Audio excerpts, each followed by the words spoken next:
नमस्कार, स्वागत है आप सभी का। देश दिन भर देख रहे हैं आप और मैं हूं आपके साथ कृतिका। बुलेटिन की शुरुआत इस वक्त की बड़ी और अहम खबर के साथ करेंगे दिल्ली से, जहां पर चावला गैंगरेप मर्डर केस में दोषियों की रिहाई मामले में अब एक नया मोड़ आ गया है। सुप्रीम कोर्ट के फैसले के खिलाफ पुनर्विचार याचिका के लिए दिल्ली एलजी की मंजूरी मिल चुकी है। एलजी वी के सक्सेना ने पुनर्विचार याचिका के लिए आज ये मंजूरी दी है। मामले में एसजी तुषार मेहता और अतिरिक्त एसजी ऐश्वर्या भाटी की नियुक्ति को भी मंजूरी दी गई है। सुप्रीम कोर्ट ने पर्याप्त सबूत के अभाव में आरोपियों को रिहा करने के आदेश दिए थे और अब इस आदेश को लेकर पुनर्विचार याचिका भी दायर करने के निर्देश दिए गए हैं। तो ये बड़ी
देश के नए चुनाव आयुक्त की नियुक्ति की गई है। दिल्ली से बड़ी खबर आप तक पहुंचा रहे हैं। नए चुनाव आयुक्त की नियुक्ति हुई है। अरुण गोयल ने चुनाव आयुक्त का पदभार ग्रहण किया है। 1985 बैच के पंजाब कैडर के अधिकारी रह चुके हैं अरुण गोयल। तो ये बड़ी खबर आप तक पहुंचा रहे हैं। देश के नए चुनाव आयुक्त की नियुक्ति की गई है। अधिक जानकारी के साथ संवाददाता पीयूष इस वक्त जुड़ गए हैं फोन लाइन पर। पीयूष, क्या कुछ ताजा अपडेट है? नए चुनाव आयुक्त की नियुक्ति आज की गई है। देखिए, अगर हम बात करें तो भारतीय प्रशासनिक सेवा के पूर्व अधिकारी अरुण गोयल ने आज चुनाव आयुक्त का पदभार संभाल लिया है और चुनाव आयोग की ओर से ये जानकारी दी गई है। चूंकि 1985 पंजाब कैडर के आईएएस अधिकारी रहे हैं और इसके साथ ही अगर हम बात करें तो हाल ही में 18 नवंबर को उन्होंने स्वैच्छिक जो सेवानिवृत्ति है उन्होंने लिया था। इसके साथ ही अगर हम बात करें तो 60 साल के होने के बाद उन्होंने 31 दिसंबर 2022 को हालांकि सेवानिवृत्त उन्हें होना था, लेकिन शनिवार को चुनाव आयुक्त उन्हें नियुक्त किया गया था और आज उन्होंने अपना पदभार संभाला है। और वह सबसे खास बात है कि जो मुख्य चुनाव आयुक्त राजीव कुमार हैं और चुनाव आयुक्त अनूप चंद्र पांडे के साथ वो निर्वाचन आयोग का हिस्सा होंगे और जी इसके साथ ही कई महत्वपूर्ण पदों पर भी जिन्होंने अरुण गोयल ने पदभार संभाला है वो कई महत्वपूर्ण पदों पर इससे पहले भी वो रह चुके हैं। और खास बात है कि चुनावों की तैयारी, चूंकि गुजरात में अब विधानसभा के चुनाव होने वाले हैं, तो किस तरीके से निष्पक्ष चुनाव कराया जाए, कहीं न कहीं जो जिम्मेवारी है अब इनके कंधों पर भी होगी। क्योंकि अगर हम अरुण गोयल की बात करें तो इससे पहले वो कई जगहों पर वो काम कर चुके हैं, चाहे हम संस्कृति मंत्रालय की बात करें या भारी उद्योग सचिव पद पर भी वो तैनात थे। तो निश्चित तौर पे गुजरात में 1 और 5 दिसंबर को 2 चरणों में विधानसभा के चुनाव होने वाले हैं। इसके बाद अगर हम बात करें तो आने वाले महीनों में नागालैंड, मेघालय, त्रिपुरा, कर्नाटक के लिए भी कई चुनाव होने वाले हैं। तो निर्वाचन आयोग के पास उनके पास अब कम से कम 3 सदस्य हो गए हैं जो महत्वपूर्ण फैसले चुनावों से जुड़े हुए ले सकते हैं। चलिए, शुक्र। आप लगातार बन रही है पीयूष, आगे और भी तमाम खबरों पर आपसे अपडेट्स लेंगे। तो दिल्ली के नए चुनाव आयुक्त की नियुक्ति आज की गई है, जहां अरुण गोयल ने चुनाव आयुक्त का पदभार ग्रहण किया है। आपको बता दें कि 1985 बैच के पंजाब कैडर के अधिकारी अरुण गोयल रह चुके हैं।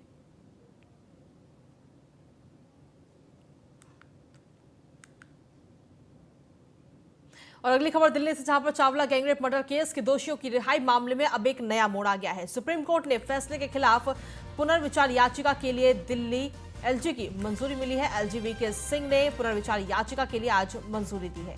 मामले में एसजी तुषार मेहता और अतिरिक्त एसजी ऐश्वर्या भाटी की नियुक्ति को भी मंजूरी दी गई है। सुप्रीम कोर्ट ने पर्याप्त सबूत के अभाव में आरोपियों को रिहा करने का आदेश दिया था। अधिक जानकारी के साथ पीयूष लगातार बने हुए। पीयूष, क्या कुछ ताजा अपडेट इस मामले पर? देखिए, अगर हम बात करें तो दिल्ली के एलजीबीके सक्सेना ने जो 2012 में रेप और कत्ल के एक मामले में 3 जो कसूरवार हैं उनको बरी करने के खिलाफ दिल्ली सरकार द्वारा एक पुनर्विचार याचिका दायर करने की जो मंजूरी है वो दे दी है। इसके साथ ही अगर हम बात करें तो दिल्ली सरकार छावला गैंगरेप और मर्डर केस में 3 जो आरोपी है उसकी रिहाई सुप्रीम कोर्ट के फैसले के खिलाफ पुनर्विचार याचिका जो है वो दायर करेगी। और सबसे खास बात है कि जो सॉलिसिटर जनरल है तुषार मेहता और एडिशनल सॉलिसिटर जनरल हैं ऐश्वर्या भाटी, उनकी नियुक्ति को भी एलजी ने मंजूरी दे दी है। अगर हम बात करें तो कल उत्तराखंड के मुख्यमंत्री पुष्कर सिंह धामी ने जो पीड़िता रही हैं उनके माता पिता से कल उत्तराखंड सदन जो दिल्ली में स्थित है वहां पे मुलाकात भी किया था। और इसके साथ ही उन्होंने केंद्रीय जो मंत्री हैं, कानून मंत्री हैं किरण रिजिजू, उनसे बात की थी। इसके साथ ही इस पूरे मामले में जो वकील है चारू खन्ना, उनसे भी इस पूरे प्रकरण की जानकारी ली थी। तो ऐसे में आज की हम बात करें तो आज भी सीएम धामी ने एक ट्वीट किया है और साफ तौर पे इस बात को लेकर दिल्ली के उपराज्यपाल का आभार भी जताया है। तो निश्चित तौर पर जिस तरीके से हाल ही में सुप्रीम कोर्ट ने 3 आरोपियों को बरी कर दिया था और ये कहा गया था कि चूंकि पर्याप्त सबूत इन लोगों के खिलाफ नहीं थे इसलिए इनको बरी किया गया है। लेकिन जैसे इनके जो पीड़िता है उनके माता पिता में काफी इस बात को लेकर दुख था, क्योंकि जिस तरीके से इस पूरे घटना को अंजाम दिया गया था काफी भयावह स्थिति उस दौरान थी 2012 में। और एक तरीके से निर्भया जैसी जो घटना है वो 2012 में घट चुकी थी। तो निश्चित तौर पे कहीं ना कहीं एक राहत भरी खबर उन परिवार वालों के लिए है कि एक बार फिर से सुप्रीम कोर्ट में इस पूरे मामले को चलाया जाएगा। चलिए, शुक्रिया तमाम जानकारी देने के लिए पीयूष।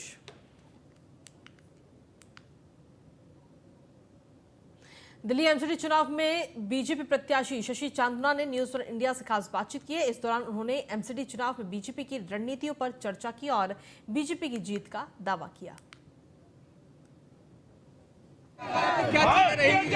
मेरी यही ख्याल है कि पहले तो अपने शीर्ष नेता का बहुत बहुत धन्यवाद करती हूँ, उन्होंने मुझे दोबारा इस सीट पे लाने का मौका दिया। और जो मेरे मनीष सिसोदिया जी के साथ पहले मुझे अधूरे काम है उनको पूरा जो उन्होंने शराब के ठेके खोले उन्होंने कुछ अच्छा काम नहीं किया, पानी वगैरह गंदा। पर मैं मनीष सिसोदिया से अपने डिप्टी से पूरी लड़ाई लड़ूंगी, उन्होंने कुछ भी अच्छा काम नहीं किया। मतलब अभी भी देखिए कूड़े का बहाना लगा रहे, कूड़ा क्या है, कूड़ा घरों का है। पर मैं उनको यह बोलूंगी शराब के ठेके बंद करो और पब्लिक के बीच में आओ, उनकी समस्याओं का समाधान करो। और मैं आने के बाद दोबारा से उनके साथ पूरी लड़ाई लड़ूंगी और इस बात को सर। जैसा कि पुष्कर सिंह धामी जी भी आए थे आपका सपोर्ट करने, तो लोग आपको समर्थन मिल रहा था, आपका क्या कहना है? नहीं, धामी जी आए थे, उन्होंने लोग समर्थन में है, सब लोग समर्थन में है, ऐसी बात नहीं है। और मैं पूरा कहती हूँ कि मैं पहले 5800 वोटों से जीती थी, अब मैं 10,000 वोटों से जीत के दिखाऊंगी। हमारे साथ बीजेपी के प्रत्याशी शशि चांदना जी, जिन्होंने हमें बताया कि किन मुद्दों पे वो बात करेंगे और पब्लिक ने उन्हें पहले भी जब चांस दिया था इस बार भी उन्हें चांस देंगे। मैं न्यूज इंडिया के लिए रवि कुमार, कैमरामैन रामप्रत त्रिपाठी के साथ। वहीं महाराष्ट्र के पुणे में नावले ब्रिज पर एक टैंकर कई वाहनों से जा टकराया, जिसमें करीब 48 वाहन क्षतिग्रस्त हो गए। इस हादसे में करीब 30 लोग घायल हुए, जिन्हें इलाज के लिए फौरन अस्पताल में भर्ती कराया गया। खबरों की माने तो टैंकर का ब्रेक फेल होने से यह हादसा हुआ। हादसे के दौरान टैंकर का तेल सड़क पर फैल गया, जिसकी वजह से अधिक गाड़ियां क्षतिग्रस्त हुईं।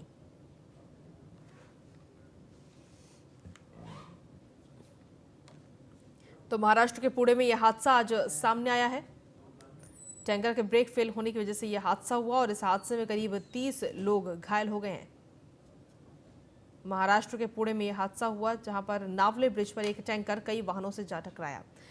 अधिक जानकारी के साथ संवाददाता फरील सैयद जुड़ गई हैं। फरील, क्या कुछ ताजा अपडेट है आपके पास इस हादसे को लेकर?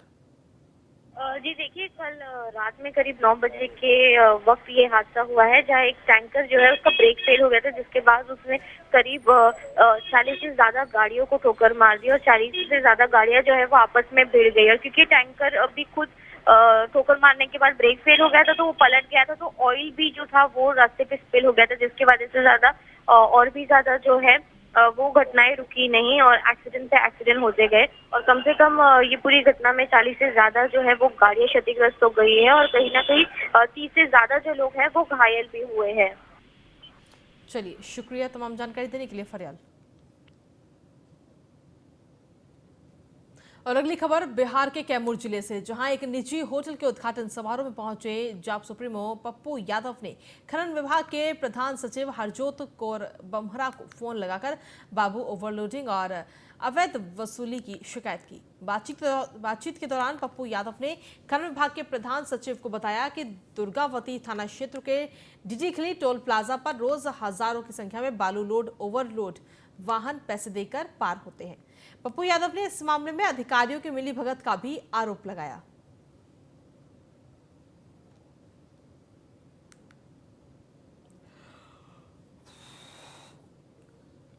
माफिया कह रहा है इन लोगों की गोली मार देंगे। मैं बार बार कहता हूं कि माफिया तंत्र अपराधी और ये सिंडिकेट चलाने वाला डीएसपी, इंस्पेक्टर, दरोगा और नेता का नेक्सस जिंदा रहने देगी कि नहीं, कि पूरा का पूरा बिहार शमशान हो जाएगा। सिर्फ दलाल, माफिया, नेता, पदाधिकारी और अपराधी को ही जीने का राइट है कि इस बिहार में और लोगों को जीने का राइट है। वहीं शहर के करगिल चौक के समीप रविवार को नालंदा जिला ट्रक ट्रैक्टर एसोसिएशन की बैठक आयोजित की गई। बैठक में ट्रक व ट्रैक्टर मालिकों ने संकल्प लिया कि ओवरलोड वाहन नहीं चलाएंगे, माइनिंग चालान व गाड़ी के कागजात के साथ ही वाहनों को चलाएंगे। बैठक में सदस्यों ने पुलिस पर प्रताड़ित करने का भी आरोप लगाया। इस संबंध में शीघ्र ही एसपी को ज्ञापन भी सौंपा जाएगा। संघ के प्रदेश अध्यक्ष भानु प्रताप सिंह ने बताया कि ट्रैफिक नियम के उल्लंघन पर जुर्माना का भय रहता है। पुलिस भी प्रताड़ित करती है। जो वाहन मालिक ट्रैफिक नियम का उल्लंघन करेंगे उन पर संघ एक्शन लेगा।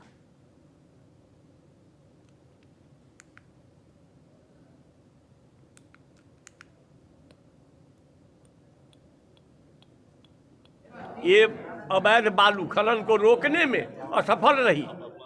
उसके साथ सरकार है, उसके साथ माइनिंग, परिवहन, पुलिस और जनरल एडमिनिस्ट्रेशन, कलेक्टर साहब से बीडीओ सीओ साहब तक सब लोग रोड पर आ गए। लेकिन क्या रुका? ओवरलोड रुका? नहीं रुका। अवैध माइनिंग नहीं रुका, बिना कागज का चलता रहा, एंट्री पासिंग देके चलता रहा। और हम लोग तो निहत्था हैं, ना हमारे पास अस्त्र न शस्त्र, और हम लोग सफलता की ओर जा रहे हैं। सरकार के लिए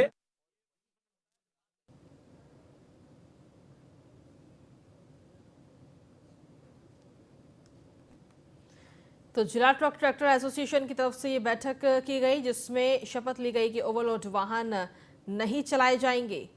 अगर कोई भी व्यक्ति ऐसा करता है तो उसके खिलाफ संघ की तरफ से ही कार्रवाई की जाएगी। जिला ट्रक ट्रैक्टर एसोसिएशन की तरफ से ये बैठक हुई नालंदा में।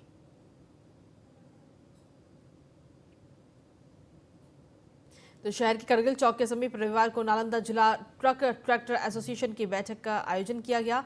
बैठक में ट्रक व ट्रैक्टर मालिकों ने संकल्प लिया कि ओवरलोड वाहन को नहीं चलाएंगे, माइनिंग चालान व गाड़ी के कागजात के साथ ही वाहनों को चलाएंगे। बैठक में सदस्यों ने पुलिस पर प्रताड़ित करने का भी आरोप लगाया।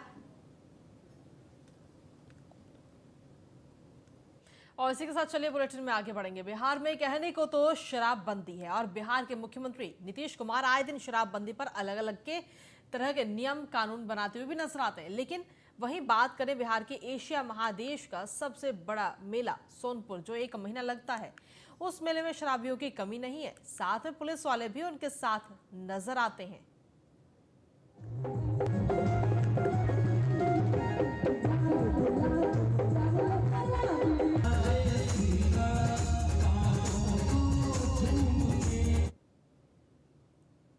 बिहार के कटिहार में नशा मुक्ति को लेकर 10 किलोमीटर और 5 किलोमीटर के हाफ मैराथन का आयोजन किया गया और इस हाफ मैराथन में शहर के महिलाओं और पुरुषों ने हिस्सा लिया, जिसमें प्रथम आने वाले धावक को 5,000, दूसरे नंबर के विजेता को 3,000 और तीसरे नंबर के विजेता को 2,000 का इनाम दिया गया।